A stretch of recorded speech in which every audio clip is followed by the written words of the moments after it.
Hello everyone, and welcome to Gingers Blackjack Bling.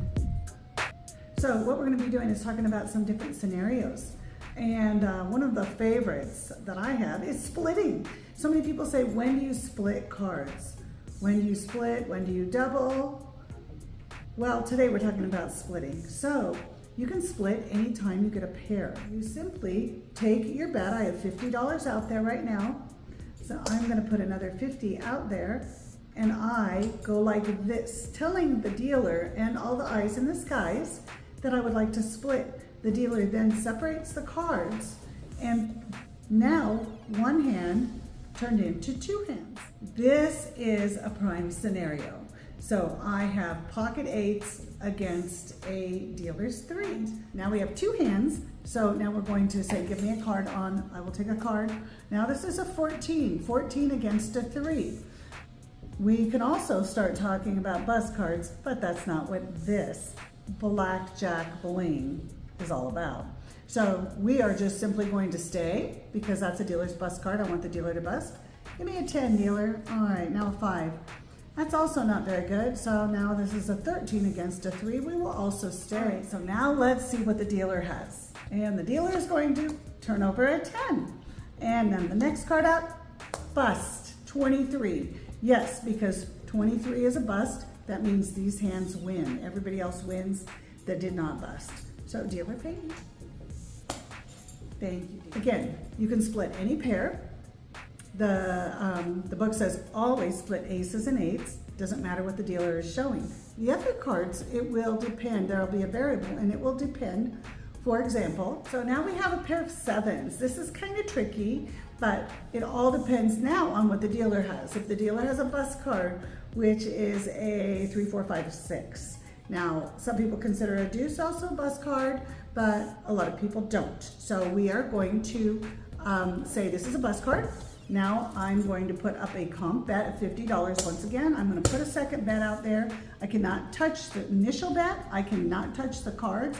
I must signal this. This means split. And now I have two hands. I'm going to take another card. Dealer, give me a... Ooh, now this is a great scenario. Let's just take one step further. I'm going to double on this.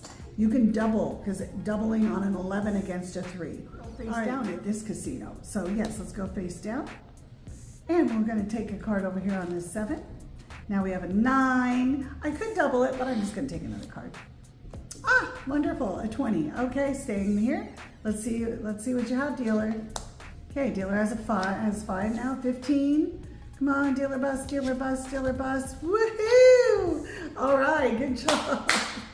And now it doesn't even matter what our down card was, but we still want to know. So flip my card. I'm not allowed to flip that card. You are not allowed to touch the cards. That is the worst card in the deck, but I won because the dealer busted.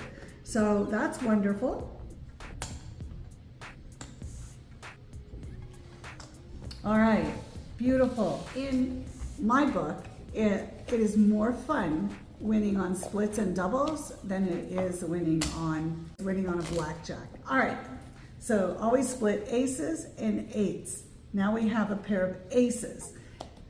Now, it is not recommended to split 10s, face cards, because it is hard to improve a hand that is 20. Now, what will matter is what card does the dealer have. But in this event, it really makes no difference because we're going to split our aces.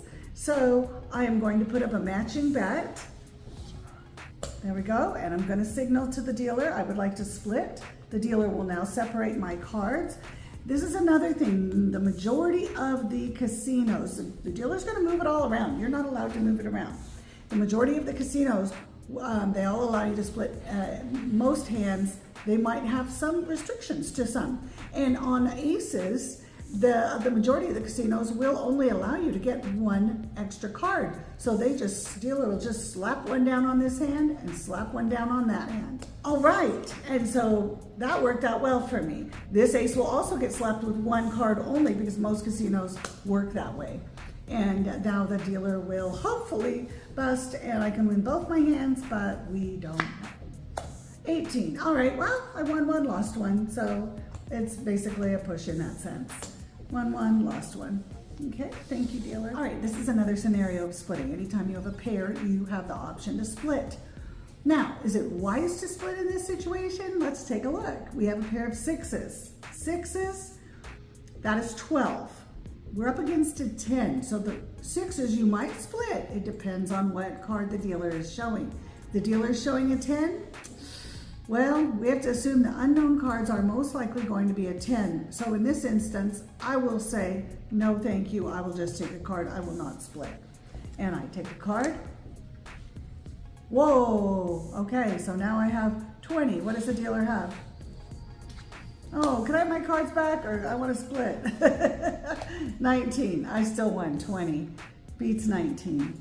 All right, now let's take another look at that. Okay, now we have another scenario with a pair of sixes. And in this pair of sixes, we're looking at the dealer's up card, which is a 6, and that is a bust card. So this is an ideal moment to split your sixes. So I'm gonna put up another 100, set it over here, and tell the dealer this way. Again, this is your signal for splitting cards. You cannot touch the bets or the cards, and now let's hope the dealer will give me some decent cards. 18 will stay, and over here, okay, now this one we're gonna stay on because the dealer has a bust card. We wanna let the dealer bust. 16, that's awesome. Okay, so now we're hoping that the dealer will bust. Come on, dealer, bust. And the dealer busted. All right, so that worked out for splitting sixes against a dealer's 6 showing. So thank you for joining Gingers Blackjack Bling. More to come. Look out for us. You can see us coming with the bling. And join us on Friday night for our Black Friday Blackjack. This is one of our new mugs for our Black Friday Blackjack, and it is a live stream, and this is a really cool mug. It doesn't have bling on it, but I still like it. Thanks. See you next time.